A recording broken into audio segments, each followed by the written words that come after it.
Kaj vas je pripeljalo danes na konec? No, to je taki dan, konec novembra, ki se vsi udeležujemo teh pogrebnih slovesnosti.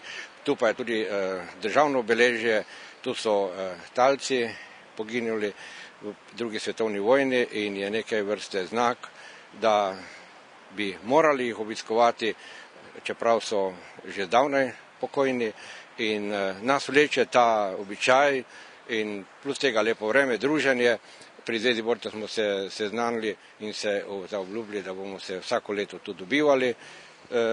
Plus tega vidim tisti, ki so še na tej strani, da pridejo na ta obeležja in smo prav veseli, da nas je to še zaenkrat toliko.